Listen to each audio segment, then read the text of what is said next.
Europe 1 Bonjour, le journal des sports, Raphaël Duchemin. Et Jérôme Lacroix à la une ce matin, le référendum catalan qui divise aussi l'Espagne du foot. À 2 jours du scrutin interdit par la justice, les sportifs s'en mêlent. Le tennisman Rafael Nadal est contre. Il évoque le respect de la loi. Du côté des soutiens, concernés au premier chef, Barcelone et son puissant club de foot, l'un des joueurs, Gérard Piqué, catalan pur sucre.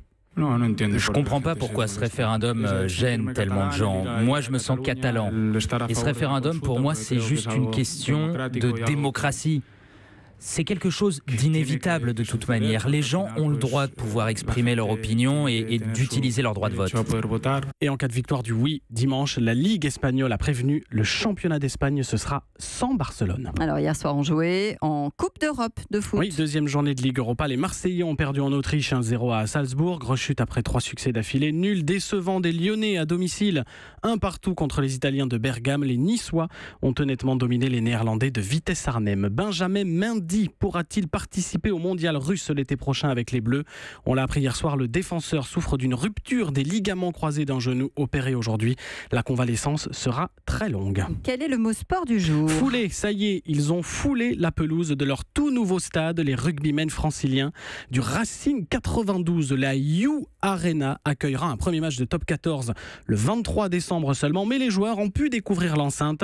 Dernier cri au pied de la défense à Nanterre.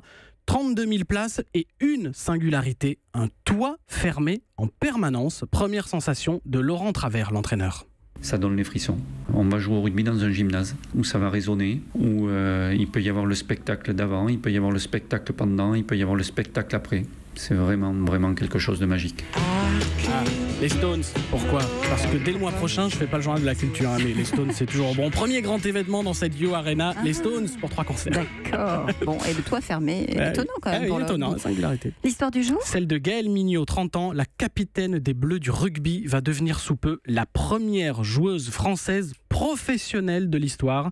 Elle va quitter son club chéri de Montpellier, direction Richmond, le championnat anglais très bientôt, 100% professionnel pour les dames. Europe 1.